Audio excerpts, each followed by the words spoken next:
جی جی، تو اب یہ ہے کہ یہ اس وقت عجیب و غریب ایک صورتحال چون چون کا مربع بن گیا ہے. صحیح. اور اس کا ایک ہی بیسٹ طریقہ تھا کہ اگر خان صاحب جیل میں ہیں، وہ قائد ہے، رہنما ہے، مقبول لیڈر ہے، وہ اپنے جن لوگوں کو نامینیٹ کیا ان کو امپاور کرے. بیرسٹر گوہر اور دیگر جو لوگ جن کو کہ نامینیٹ کیا گیا ہے، خود خان صاحب نے، کسی نے نہیں کیا، یا اپوزیشن نے نہیں کیا، یا عائشہ بخش نے نہیں کیا، خود انہوں نے نامینیٹ کیا بیرسٹر گوہر کو. تو اس کو تمام اختیارات دے، نہ کہ وہ ایک جمہوری طریقے سے اس پارٹی کو اور اسمبلیوں کے اندر اور باہر چلائے. لیکن نہیں، اس کو بھی بیرسٹر گوہر کو بھی جی اس کو بھی ایک شک کا مرکز بنا دیا گیا ہے کہ یہ بھی اندر سے ملا ہوا ہے، یہ بھی بزدل ہے فلانا. یہ الفاظ میرے نہیں ہیں، جو میں پڑھتا ہوں سوشل میڈیا میں وہ دہرا رہا ہوں. تو لبے لباب یہ ہے میری ان تمام باتوں کا کہ علی امین گنڈا پور کو اس وقت آشیرواد حاصل ہے بہت ہی طاقتور حلقوں کی، اور خود گنڈا پور صاحب بھی چاہتے ہیں کہ وہ وزیر اعلیٰ رہے، اور جو حلقے ہیں وہ بھی چاہتے ہیں وہ وزیر اعلیٰ رہے. اور پھر میں اس کو ایسے کنکلوڈ کروں گی رضا رومی صاحب کو اس وقت وہ سوٹ کر رہے ہیں، تو اس کا مطلب ہے سب طرف سے قلعہ مضبوط ہے. دیکھنا یہ ہے کہ کب تک گنڈا پور صاحب یہ توازن برقرار رکھ پائیں گے. بریک لیتے ہیں، بریک کے بعد بات کریں گے. بھارت ایک بار پھر ہار گیا. پروگرام میں ایک بار پھر خوش آمدید. دشمنی لاکھ سہی ختم نہ کیجئے رشتہ، دل ملے یا نہ ملے ہاتھ ملاتے رہیے. ندا فاضلی نے یہ شعر جس تناظر میں بھی کہا ہو، مگر پاک بھارت کرکٹ مقابلوں پر کل رات سے قبل تک بالکل صادق آتا رہا. تاہم گزشتہ رات کھیلے گئے ایشیا کپ کے میچ نے صورتحال بدل دی، جس سے سیاسی، سفارتی اور عسکری کشیدگی کا سایہ کھیل کے میدان تک جا پہنچا ہے. دبئی میں ہونے والے اس مقابلے میں جہاں بھارت نے پاکستان کو 7 وکٹوں سے شکست دی، وہیں اصل بحث میدان کے اندر اور باہر ہونے والے رویوں نے چھیڑ دی. بھارتی کپتان نے پاکستانی کپتان سے ہاتھ ملانے کی بجائے سیدھا میدان چھوڑ دیا، تو یہ منظر شائقین کے لیے حیران کن تھا، کیونکہ ٹاس کے بعد اور میچ کے اختتام پر دونوں ٹیموں کا ایک دوسرے سے ہاتھ ملانا کھیل کے آداب اور ICC کے کوڈ آف کنڈکٹ کا بھی بنیادی حصہ ہے. میچ ختم ہونے کے بعد پاکستانی ٹیم بھارتی کھلاڑیوں سے ہاتھ ملانے کے لیے میدان میں انتظار ہی کرتی رہی، لیکن بھارتی کھلاڑیوں نے اپنے ڈریسنگ روم کا دروازہ بند کر لیا. صورتحال کو مزید پیچیدہ اس وقت بنا دیا گیا جب بھارتی کپتان نے میچ کے بعد فتح کو براہ راست فوج اور پہلگام حملے کے متاثرین کے نام کر دیا. بھارتی ٹیم کی اس نان پروفیشنل کنڈکٹ پر PCB اور پھر چیئرمین PCB محسن نقوی نے شدید احتجاج ریکارڈ کروایا. PCB نے ICC کو خط لکھتے ہوئے میچ ریفری کو ہٹانے کا مطالبہ بھی کر دیا ہے. PCB نے یہ بھی واضح کر دیا ہے کہ اگر میچ ریفری کو تبدیل نہ کیا گیا تو پاکستان ایشیا کپ کے بقیہ میچز میں شرکت نہیں کرے گا. بھارتی ٹیم کے اس رویے نے کھیل اور سیاست کے درمیان لکیر مزید دھندلا دی ہے. یہ صورتحال صرف ایک میچ یا ایک واقعہ نہیں بلکہ ایک بڑے سوال کی غمازی ہے. کیا کھیل کو واقعی کھیل رہنے دیا جائے گا یا اسے ہر بار سیاسی پیغام رسانی اور نفرت کے ایجنڈے کا حصہ بنایا جاتا رہے گا؟ کھیل کے میدان دشمنی بڑھانے نہیں، فاصلے کم کرنے کا ذریعہ رہے ہیں، لیکن جب سپورٹس قربان ہو اور سفارتی تنازعات کا سایہ حاوی ہو جائے تو نقصان صرف کھیل کو نہیں بلکہ کروڑوں شائقین کے اعتماد اور خطے کی امن کی کوششوں کو بھی ہوتا ہے. اسی پر پینل سے گفتگو کریں گے. سوال اس طرح سے: ایشیا کپ کھیل پر سیاست حاوی، بھارتی ٹیم میچ جیت کر بھی کھیل کے آداب کیوں ہار گئی؟ شہزاد صاحب. عائشہ، میں تو سمجھتا ہوں بہت اچھا ہوا، کیونکہ دنیا بھر نے، خاص طور پر وہ لوگ جو کہ اس وقت ٹی وی دیکھ رہے ہوں گے، دنیا بھر نے اور بہت بڑی تعداد دیکھتی ہے، ایک ایسی قوم کی ذہنی جو مفلوج ہے اس کا ایک عکس دیکھ لیا، ایک ذہنی بینکرپسی دیکھ لی. یہ وہ چیز ہے جو کہ میں تو آپ کو پتا ہے کہ ریٹائرمنٹ کے بعد، ریٹائرمنٹ سے پہلے ایک وارئر کے طور پہ بھارت کے ساتھ ہمیشہ شامل رہا، ان کے ساتھ ایک مقابلہ رہا، اور اس کے بعد پھر میں ایک as a peacemaker, as a track 2 participant, میں 10 سال تک بھارت کے ساتھ، بھارتیوں کے ساتھ کوشش میں رہا کہ پاکستان اور بھارت کے معاملات بہتر طور پہ ہونے چاہیے. آج بھی مجھے کاکپٹ میں ڈال دیں، مجھ سے بڑا وارئر بھارت کے خلاف کوئی نہیں ہوگا، لیکن جب رول بدلتا ہے تو انسان کی سوچ بھی ساتھ بدلنی چاہیے. لیکن بہرحال وہ ایک چیز چھوڑ دیں. تو مجھے ہمیشہ ایک ہی خیال رہا بعد میں کہ یہ لوگ اتنے انسیکیور کیوں ہیں. میں نے اپنی سروس کے دوران بھارتیوں کے ساتھ رہا ہوں، میرے پڑوس میں بھارتی رہے ہیں، جب میں باہر ملکوں میں ڈپلائڈ رہا ہوں مختلف کورسز کے لیے، مختلف چیزوں کے لیے، بھارتی بھی وہاں موجود ہوتے تھے. اتنے انسیکیور لوگ میں نے زندگی میں نہیں دیکھے. اور میں کہتا تھا یہ 5 گنا بڑا ملک اس لیے کبھی بڑا نہیں ہو سکتا کیونکہ ذہنی طور پر بہت چھوٹا ہے. اس بچے کے دل میں نفرت ڈالی انہوں نے، وہ جو بچہ کپتان تھا وہ ٹھیک ہے 30-35 سال اس کی عمر ہوگی، لیکن اس کے ساتھ اور بھی بہت سے لوگ تھے. تو اس قوم نے قومی طور پر ایک نفرت کا انہوں نے اظہار کرنا سکھایا ان کو، اور نفرت دکھائی. اس کے جو کلمات تھے اس سے وہ بھی بہت چھوٹا نظر آیا بولنے والا، اور اس کا ملک بھی بہت چھوٹا نظر آیا. ہم وہ لوگ ہیں جو جنگ میں بھی کھیلتے ہیں. یہ کردار کا اصل میں تعلق ہوتا ہے اس سے، جنگ اور کھیل کا. آپ جب جنگ کرتے ہیں تو اس کے اندر بھی دشمنی نہیں کرتے، آپ نفرت نہیں کرتے. دشمنی کرتے ہیں، نفرت نہیں کرتے. جب آپ کھیلتے ہیں، یہ کھیل میں بھی نفرت سکھاتے ہیں.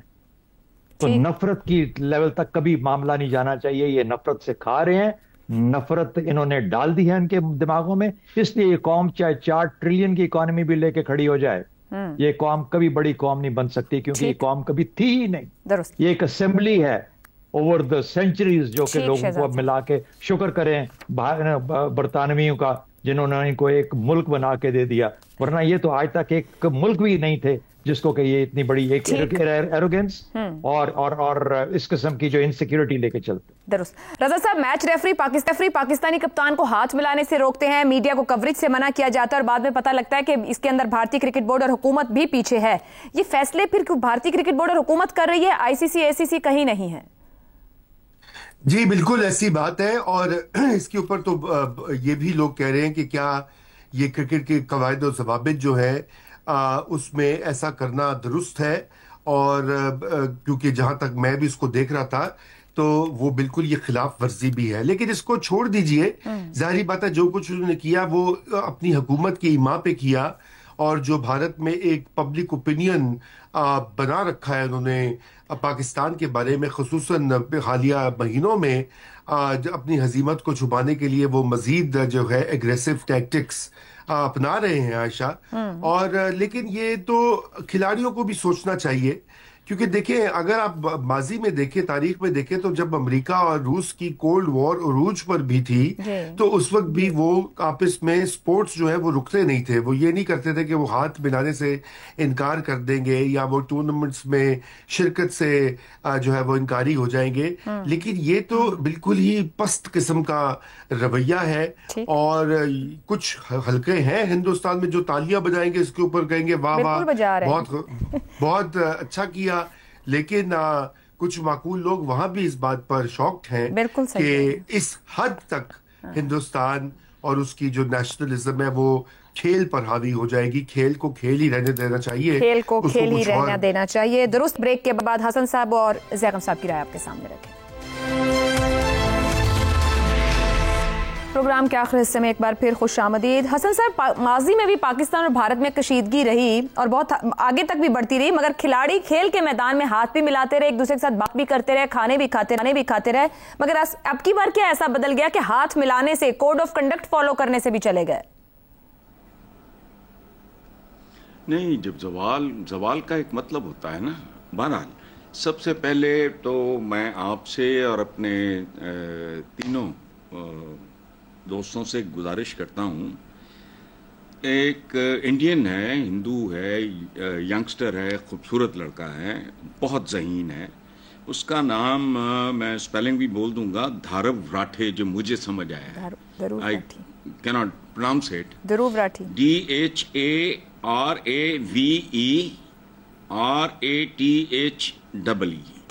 اس کا پروگرام دیکھیں تو آپ کو مودی کا چہرہ، خدا کی قسم مجھے اپنے حکمران اچھے لگنے لگے. میرا ذاتی خیال تھا کہ ان سے زیادہ قابل نفرت مخلوق نہیں. اتنا ہولناک پروگرام ہے وہ، ضرور دیکھیں اگر اللہ آپ کو توفیق دے. تو جس ملک کا سربراہ ہر قسم کی اخلاقیات اور آداب سے ناواقف، سرتا پا جھوٹ اور نفرت فروش ہو، یہ سننے والی بات ہے. اچھا، اور ساتھ ساتھ اپنی پروجیکشن پاگلوں کی طرح کرتا ہو، ہمارے بھی کم نہیں، لیکن وہ اپنے بت بنواتا ہے، خود کو اوتار اور بھگوان اپنے نام پہ مندر. یار آئی ایم شاکڈ. اتنا کوئی آدمی، اللہ معاف کرے، میں قطن مجھے نہ ہندوستان سے نفرت ہے نہ ہندوؤں سے، بالکل نہیں. اچھا، اس کی کرکٹ ٹیم سے یار خدا کا خوف کرو. آپ آداب کی توقع پہلے ہوتی تھی. زوال آتا ہے نا جب معاشرے پہ اس طرح کا مکرو